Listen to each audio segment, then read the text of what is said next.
kulanti wacan daawadayaal kuna soo dhawaada Qowl Media TV waxaad xogta qarsoon kula wadaagi doonaa madaxtooyada Soomaaliya oo war ka soo saartay shirki ka furmay magaalada Samareeb ee xarunta gobolka Galmudug ku soo dhawaada mar kale Qowl Media TV.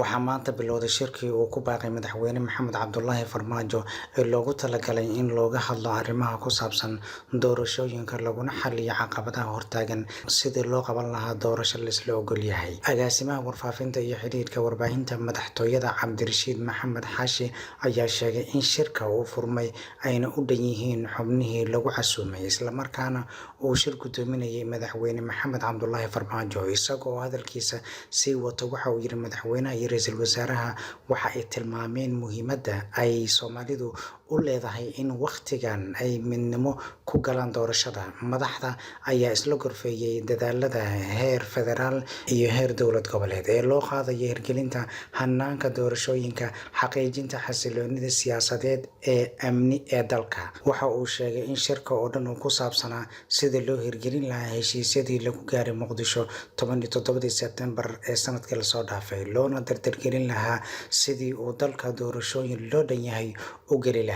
sidoo kale agaasimaha waxa uu sheegay in waxyaabaha la isku soo hadal qaaday markii horeba ay ka mid ahaayeen dhaqaalaha iyo arrimaha amniga oo muhiim u ahaa doorashada. sidoo kalena madaxda ayaa waxyaabaha kale ee muhiimka ah ka wada hadli doonaan. inkastoo uusan faahfaahin ka bixin, haddana waxa uu sheegay in madaxweyne Farmaajo uu kulamo duceed la yeeshay madaxdii joogtay Samareeb inta aynan imaan Axmed Madoobe iyo Saciid Deni. si kastaba madaxtooyada waxa ay sheegtay in Farmaajo ay ka go'an tahay in heshiis lagu gaaro halkan, walow dadka qaar ee siyaasadda ku jira aysan filaynin in madaxweynaha uu ka tanaasulayo waxyaabaha uu doonayo ee khilaafka dhaliyay.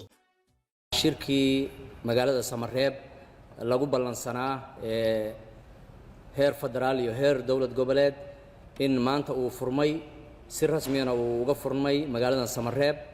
shirka waxa shir gudoominayay madaxweynaha Jamhuuriyadda Federaalka ee Soomaaliya mudane Maxamed Cabdullaahi Farmaajo. waxaana dhammaanba ka soo qayb galay shirkaas maamul goboleedyada oo dhammaystiran Galmudug, Hirshabeelle, Jubbaland, Puntland, Koonfur Galbeed iyo gobolka Banaadir. xukuumadda Jamhuuriyadda Federaalka ee Soomaaliya ra'iisul wasaaraha Maxamed Xuseen Rooble ayaa isagu goobjoog ahaa shirka. madaxweynaha iyo ra'iisul wasaaruhu waxay tilmaameen muhiimadda ay Soomaalida u leedahay waqtigan muhiimka ah midnimada inay doorasho ku galaan midnimo taas oo ka turjumaysa midnimada ummadda Soomaaliyeed. waxaa shirkan loo fadhiyay sidaad wada ogtihiinba uu soo bilaabmay qaybihiisii hore muddo dheer oo magaaladan Samareeb uu ka bilaabmay. waa tii aad ogeydeen in Muqdisho uu 17 Sebtembar sanadkii dhawaan dhamaaday 2020 ay madaxdu wada gaadheen heshiiska iyo hanaanka doorashada iyo habraacyada doorashada lagu galayo. marka shirkani dhammaanba wuxuu ku saabsan yahay sidii heshiiskaas Sebtembar 2020 loo hirgelin lahaa, loo dardargelin lahaa, sidii dalka uu doorasho u gali lahaa. taas ayaa madaxda ka go'an inay ka dhabeeyaan heshiiska Sebtembar horena loogu sii socdo. maanta wada hadalladu waa bilaabmeen waana furmeen, dhammaanba madaxdu waa ka soo qayb gashay. si niyadu sami leh oo wanaagsan ayaa shirku u bilaabmay. waxaan rajaynaynaa in wax ummadda Soomaaliyeed ay ku farxaan oo sugaya midnimadiisa uu halkan ka soo baxo. madaxweynaha Jamhuuriyadda Federaalka ee Soomaaliya mudane Maxamed Cabdullaahi Farmaajo sidii uu ballan qaadayba isagaa ku baaqay shirkan. waxaana shirku uu ahaa inuu bilaabmo 1 bishan Febraayo ee aynu ku jirno. madaxweynuhu arrintaa uu ka dhabeeyay 1 Febraayo waxa uu yimid magaalada Samareeb si uu shirkii uu ku baaqay halkan uu uga furmo.